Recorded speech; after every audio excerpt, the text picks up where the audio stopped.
Assalamualaikum warahmatullahi wabarakatuh. Perkenalkan, nama saya Sarah Emilia dengan NIM 232101110043. Di sini saya akan menjelaskan mengenai pendidikan Islam dan mobilitas sosial, konsep dan teori, konsekuensi dan dampak mobilitas sosial pendidikan Islam.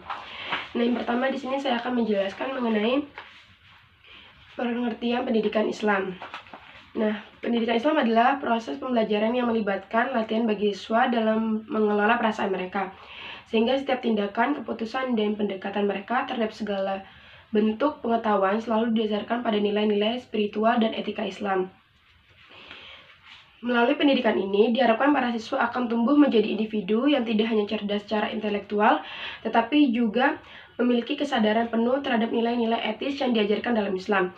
Nah, pendidikan dalam definisikan dengan berbagai istilah seperti tarbiyah, taklim, ta'dib. Namun tujuan akhirnya dalam pendidikan Islam adalah sama, yaitu untuk menciptakan manusia yang berakhlak mulia. Pendidikan Islam berusaha membentuk individu yang berkarakter kuat, memiliki moral yang tinggi, dan mampu menjalankan peran sebagai khalifah di bumi.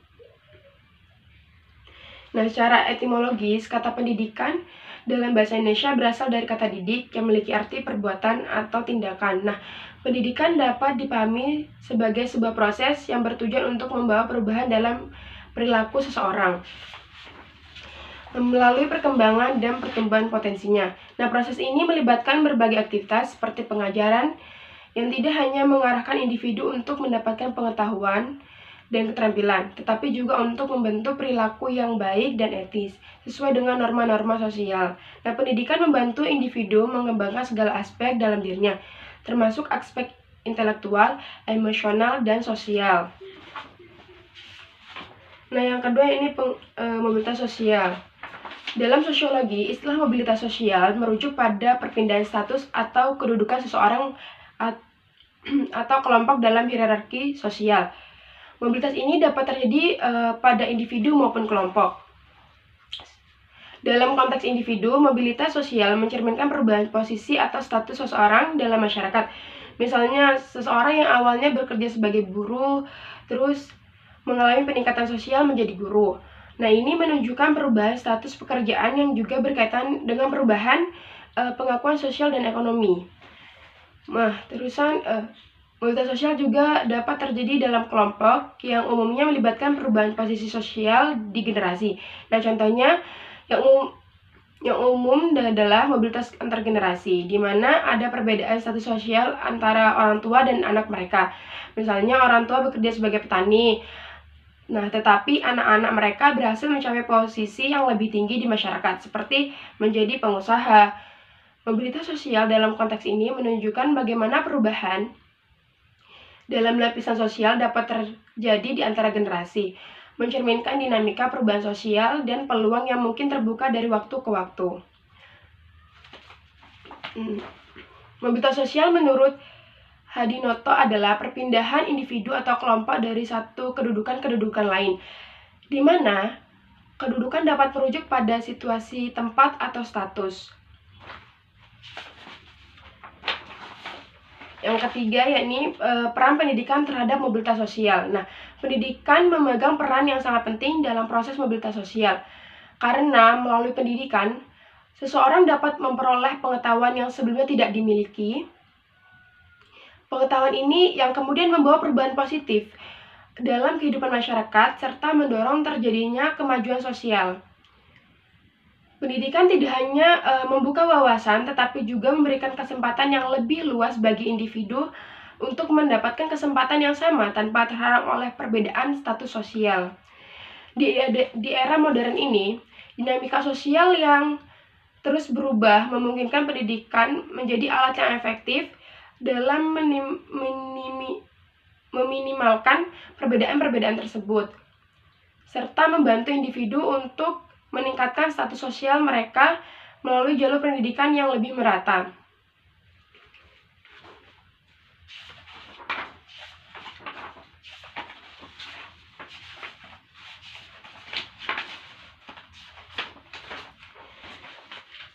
Dan selanjutnya ini konsep dan teori mobilitas sosial. Pitirikim Sorokin seorang sosiologi dan aktivis politik Amerika yang lahir di Rusia, memperkenalkan konsep mobilitas dalam bukunya yang berjudul yakni Mobilitas Sosial dan Budaya. Nah, ia berpendapat bahwa tidak ada masyarakat yang sepenuhnya terbuka seperti dalam sistem kelas atau sepenuhnya tertutup seperti sistem kasta di India. Nah, Sorokin menyatakan bahwa setiap masyarakat memiliki cara berbeda dalam mengatur pergerakan sosial dan kecepatan mobilitas sosial dapat bervariasi dari satu periode ke periode lainnya. Nah, tergantung pada tingkat perkembangan masyarakat tersebut. Perubahan sosial ini dapat terjadi seiring waktu ketika individu berpindah dari satu posisi ke posisi lain sebagai akibat dari berbagai interaksi sosial. Mobilitas memberikan manfaat bagi individu yang termotivasi oleh berbagai faktor dalam masyarakat dan pekerjaan untuk mencapai peran baru yang menjanjikan standar hidup yang lebih baik dan penghargaan yang lebih besar. Nah, dalam konteks ini, mereka bersaing dan bekerja sama dengan orang lain untuk mencapai mobilitas sosial.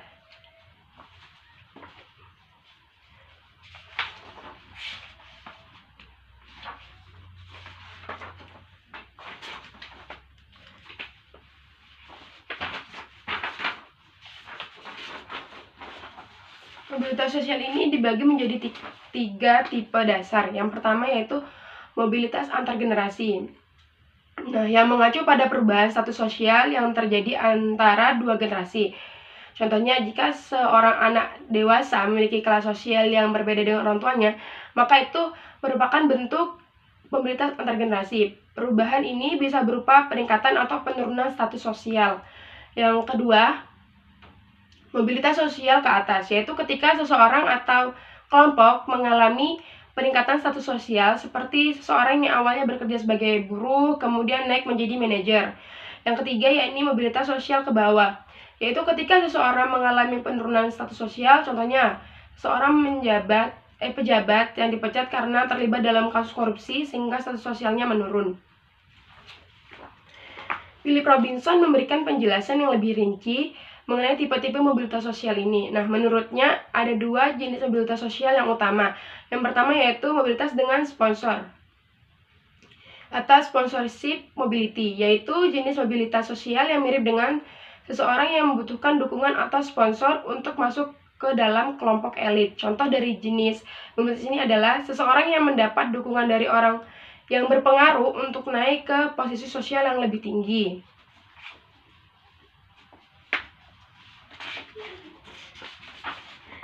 Terus yang kedua, mobilitas berbasis perlombaan, contest mobility, yaitu ketika setiap individu memiliki kesempatan yang sama untuk bersaing dalam mendapatkan status sosial yang lebih tinggi.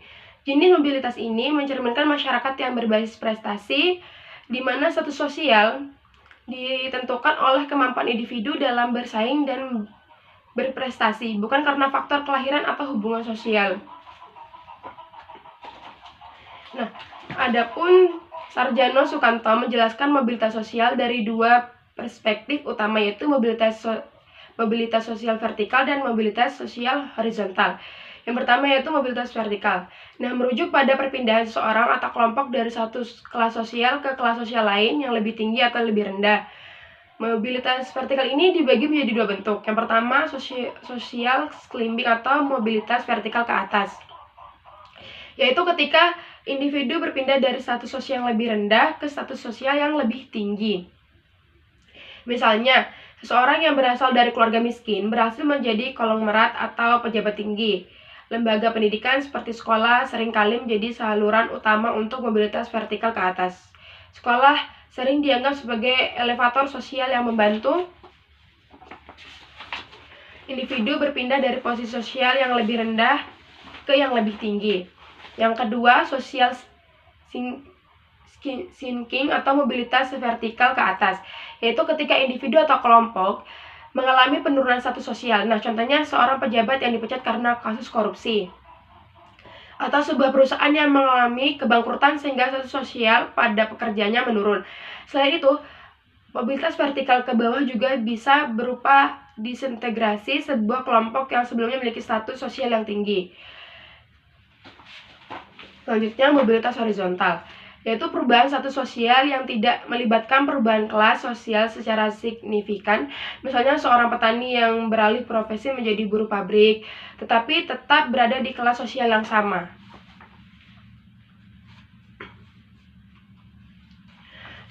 Adapun Robinson juga membedakan mobilitas sosial berdasarkan dua aspek. Aspek yang pertama yaitu mobilitas antar generasi, yang mengukur sejauh mana seseorang anak mengikuti jejak pekerjaan orang tuanya. Nah, jika seorang anak memiliki pekerjaan atau status sosial yang lebih baik atau lebih buruk dari orang tuanya, ini merupakan bentuk mobilitas antar generasi. Yang kedua, mobilitas intragenerasi, yang melihat perubahan status sosial individu dalam kehidupan sendiri. Misalnya, seseorang yang mulai bekerja sebagai karyawan biasa, lalu naik menjadi manajer atau bahkan direktur perusahaan dalam hidupnya.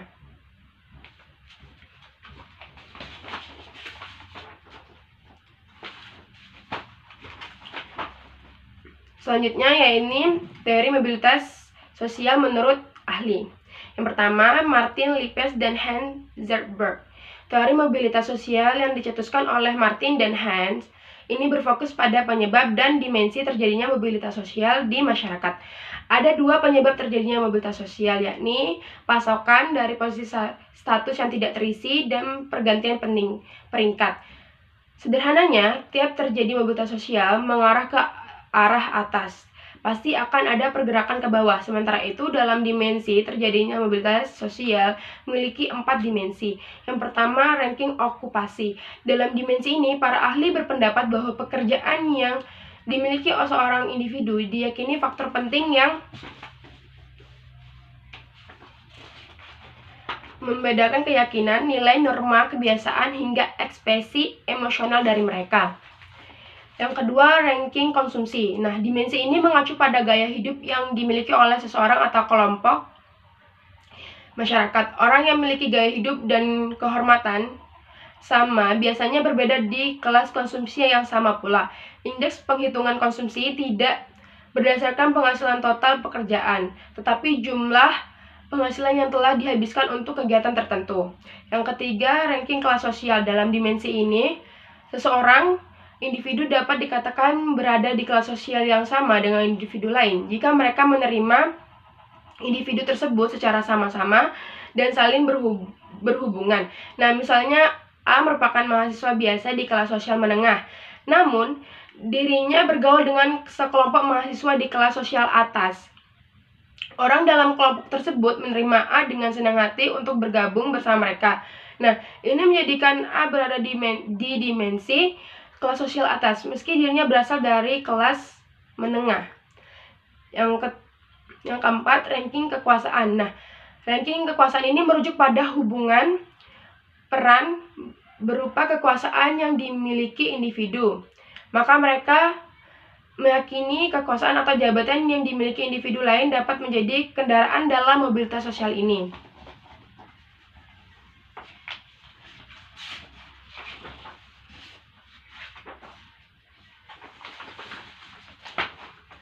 Nah, faktor-faktor yang mendorong mobilitas sosial, yang pertama, perubahan kondisi sosial. Struktur kasta dan kelas dapat berubah seiring perubahan pandangan masyarakat yang semakin terbuka.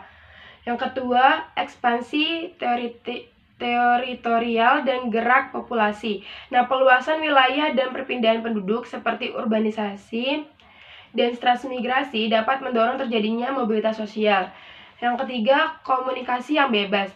Pembatasan komunikasi antar anggota masyarakat dapat menghambat mobilitas sosial. Sebaliknya, komunikasi yang bebas dan efektif menghilangkan batas-batas sosial yang mempermudah mobilitas sosial. Yang keempat, pembagian kerja.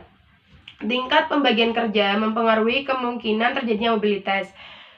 Semakin spesifik pekerjaan dalam masyarakat, semakin kecil kemungkinan individu berpindah ke pekerjaan lain, sehingga mengurangi mobilitas sosial. Yang kelima, tingkat fertilitas yang berbeda. Kelompok dengan tingkat ekonomi dan pendidikan rendah cenderung memiliki tingkat kelahiran yang tinggi. Sementara kelompok sosial yang lebih tinggi cenderung membatasi jumlah anak. Nah, ini memberikan kesempatan bagi kelompok ekonomi rendah untuk meningkatkan kualitas keturunan yang memungkinkan terjadinya mobilitas sosial. Yang keenam yaitu situs politik. Ketidakstabilan politik bisa mendorong penduduk untuk berpindah sementara ke tempat yang lebih aman. Contoh kasus ini adalah perpindahan penduduk Indonesia saat reformasi dan pengungsian warga Lebanon akibat serangan Israel. Selanjutnya, faktor yang menghalangi mobilitas sosial. Yang pertama ada faktor ekonomi. Nah, tiap individu itu dengan keterbatasan dalam kemampuan produksi dan konsumsi akan mengalami kesulitan meningkatkan status sosial. Yang kedua, diskriminasi kelas sosial. Nah, individu yang mengalami diskriminasi akan sulit untuk naik ke tingkat sosial yang lebih tinggi. Yang ketiga, perbedaan jenis kelamin. Perempuan sering dianggap lebih lemah daripada laki-laki, sehingga hal ini menghambat perempuan dalam mencapai posisi sosial yang lebih tinggi dan dibandingkan dengan laki-laki. Yang keempat, perbedaan ras dan agama. Biasanya terjadi di lingkungan kerja yang didominasi oleh ras atau agama tertentu, sehingga membatasi mobilitas sosial bagi yang berasal dari kelompok berbeda. Nah, selanjutnya konsekuensi dan dampak mobilitas sosial pendidikan Islam. Terjadinya konflik ketika terdapat perbedaan nilai-nilai yang tidak dapat diterima oleh masyarakat akibat perubahan yang disebabkan oleh mobilitas sosial. Konflik ini dapat dibagi menjadi beberapa jenis berdasarkan kelompok masyarakat yang terlibat. Yang pertama, konflik antar kelas sosial. Terjadi ketika ada perubahan status sosial, baik naik maupun turun, atau ketika seseorang atau sekelompok memasuki kelas sosial tertentu. Kelas sosial yang baru seringkali menghadapi reaksi negatif, baik dari anggota kelas sosial yang sudah ada, maupun dari masyarakat terhadap status sosial yang baru terbentuk. Yang kedua, konflik antar kelompok sosial. Nah, timbul karena tuntutan hak dan kewajiban baru oleh suatu kelompok. Persaingan untuk meraih dominasi atau adanya penindasan antar kelompok sosial. Yang ketiga, konflik antar generasi. Terjadi ketika hubungan antara generasi berubah di mana aturan-aturan lama tidak lagi diakui atau dipertanyakan oleh generasi yang lebih muda.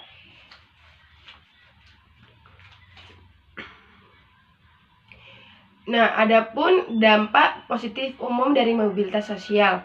Yang pertama, peningkatan kualitas hidup. Kenaikan status sosial dapat memberikan dampak positif pada kualitas hidup individu atau kelompok, termasuk peningkatan pendapatan. Yang kedua, pertumbuhan ekonomi dan pembangunan. Mobilitas sosial dapat mendukung pertumbuhan ekonomi dan pembangunan sosial karena membuka peluang bagi lebih banyak orang untuk berkontribusi secara produktif dalam masyarakat. Yang ketiga, inovasi dan kreativitas.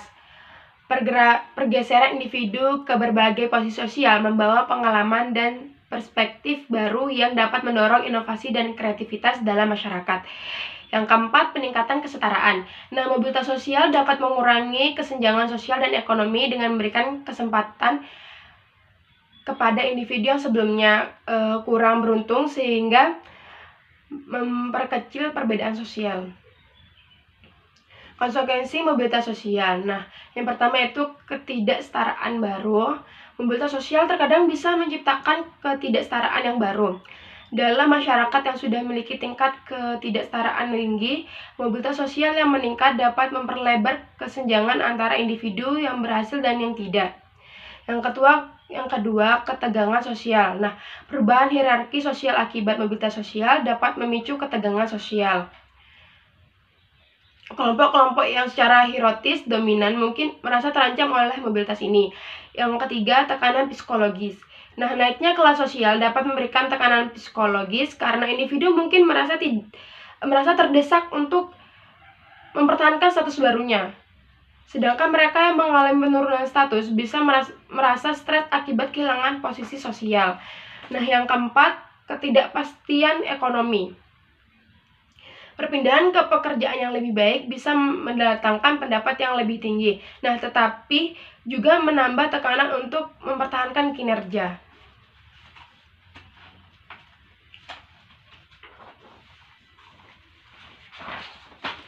Nah, dampak mobilitas sosial. Dampak mobilitas sosial positif. Yang pertama, mendorong seseorang untuk lebih maju. Nah, terbukanya kesempatan untuk pindah dari strata satu ke strata yang lain menimbulkan motivasi yang lebih tinggi pada diri seseorang untuk maju di berbagai bidang. Kita bisa mencermati perbedaan kondisi Indonesia sebelum dan sesudah merdeka. Pada masa penjajahan, banyak rakyat kecil yang tidak memiliki cita-cita untuk menjadi kepala pemerintahan. Hal tersebut karena tidak ada kesempatan atau peluang bagi masyarakat kecil. Setelah Indonesia merdeka, pendidikan dan kesempatan masyarakat untuk menjadi seorang pemimpin atau menjadi kepala pemerintahan terbuka sangat besar. Bahkan sampai sekarang, banyak masyarakat yang bercita-cita untuk menjadi pemimpin di berbagai bidang. Yang kedua itu mempercepat tingkat perubahan sosial. Mobilitas sosial akan lebih mempercepat tingkat perubahan sosial masyarakat ke arah yang lebih baik. Nah, contohnya itu Indonesia yang sedang mengalami perubahan dari masyarakat agraris ke masyarakat industri. Perubahan ini akan lebih cepat terjadi jika didukung sumber daya manusia yang berkualitas. Hal itu berarti perlu peningkatan kualitas pendidikan. Keberhasilan mobilitas sosial di Indonesia membuat orang Indonesia memiliki kedudukan terhormat, cerdik, cendekia yang semakin banyak, secara langsung mendorong terjadinya perubahan sosial budaya masyarakat. Yang ketiga, peningkatan integrasi sosial. Terjadinya mobilitas sosial dalam suatu masyarakat dapat meningkatkan integrasi sosial. Nah, contohnya,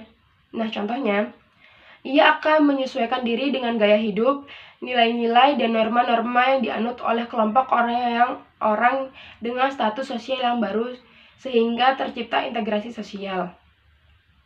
Adapun dampak negatif dari mobilitas sosial. Yang pertama, terjadinya konflik. Salah satu bentuk perjuangan manusia dan kelompok sosial untuk mencapai posisi sosial